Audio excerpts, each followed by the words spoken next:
Hey everyone, and welcome back to my channel. So today I'm going to be doing my 27-week pregnancy update. This update is very similar to my 26-week pregnancy update. So if you guys want to go ahead and check that out, I'll try to remember to link it down below for you guys. Nonetheless, I'm going to be reading off the What to Expect When You're Expecting app, which is my new favorite application to use this pregnancy, and tell you guys a bit of the common symptoms that you may experience during week 27. So during week 27, it's very common to experience some faintness or dizziness. Some people may actually even faint during this week. You can stop a dizzy spell by lying down and elevating your feet as soon as you feel slightly lightheaded. Also, bleeding gums is another symptom that's super common in pregnancy because your gums can become swollen and inflamed and even begin bleeding due to hormone changes. This can even continue after delivery. So make sure you're taking good care of your teeth and your gums. Your stretched out belly can cause your skin to become dry and itchy. Apply moisturizer regularly and consider soaking in a warm bath, oatmeal bath, to ease the itch. Also, you may experience some restless leg syndrome. For some expectant women, it may feel as if your legs take on a life of their own and become tingly and jittery, especially when they lie down at night. Talk to your practitioner about this. This can be linked to iron deficiency, anemia, or a sensitivity to certain foods. Also, around ligament pain. So the best thing that you can do to help with the around ligament pain, it says, is to get off of your feet for a while. I experienced so much around ligament pain when I was pregnant with Miles because I was still in university. I was still working religiously. I think I was working 2 jobs. Yeah, I think I was working 2 jobs as well. And I spent a lot of time on my feet and running back and forth along campus that my body was so physically sore. But I didn't really have the option to like prop my feet up because I had to work and go to school. And obviously I had 2 other children I needed to tend to. So yes, if you're experiencing around ligament pain and if you can find the time or the place to just relax, definitely do that. And then lastly, it mentions a stuffy nose. As if a swollen belly, feet, and fingers weren't enough, now you may be contending with swollen nasal passages, making for one stuffy feeling. You'll get relief when you deliver. But until then, over-the-counter nasal saline sprays or nasal sprays are usually off limits. So check in with your doctor and they'll give you some recommendations. This pregnancy, I have been having also a ton of stuffy like nose or just congestion overall. I felt like it was a lot worse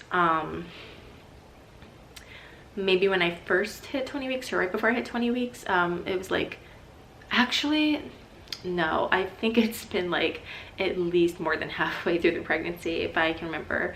It's just that the morning sickness probably just took over so much of the beginning weeks and months of my pregnancy that all the other symptoms are just completely like erased from my mind.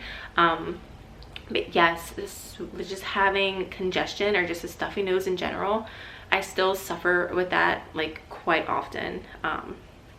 So yeah, so that's 27 weeks, and it says that the baby should be about as big as cabbage, and should be 14.5 inches and about 2 pounds, and you have 13 weeks to go. So as mentioned, at 27 weeks, my symptoms are very similar to the symptoms that I had at 26 weeks pregnant. But I have been noticing some of the symptoms that the app was mentioning that I wanted to point out. One in which is the itchy belly. I've just been having really dry skin this pregnancy. I know with Miles it was mostly my feet, as disgusting as that is, but this time around it's just been like my hands. And then one of you guys did leave a comment and said to try Eucerin. So I have actually been using that, and that has helped out a ton. So for my belly, I've been just using the Palmer's belly oil, and also just the belly lotion as well. Thankfully, no bleeding gums just yet. I know that with the girls' pregnancy, I definitely did experience bleeding gums. With Miles, not so much, as well as with this pregnancy.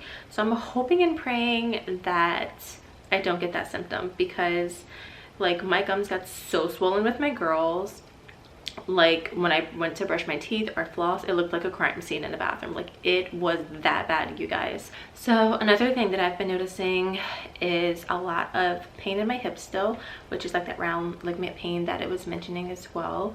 I mostly get it at night. So if I'm shifting positions, that's when I start to get like that.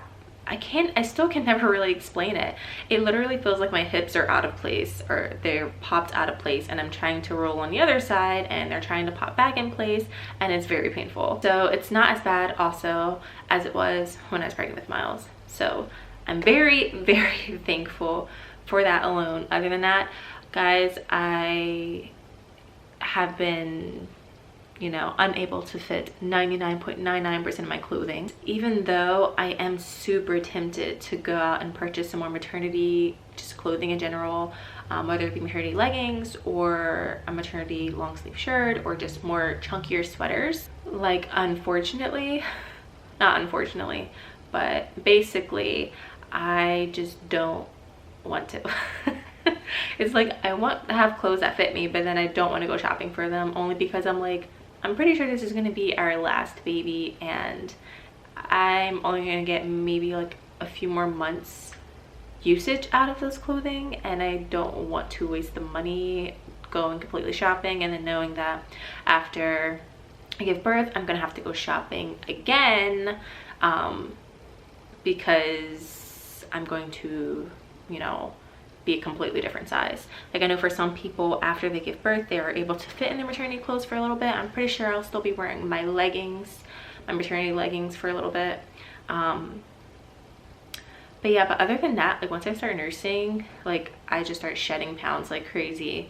So I don't want to spend a ton of money, time, and energy shopping for maternity clothes and then being left with all of these clothing items, and I'm not going to reuse them. That's my 27-week pregnancy update, you guys. I hope you got something out of this video. I cannot believe that I am getting closer and closer and closer every week to meeting this little guy, and I hope you guys have happy, safe, and wonderful pregnancies, and I'll see you guys next week. Bye.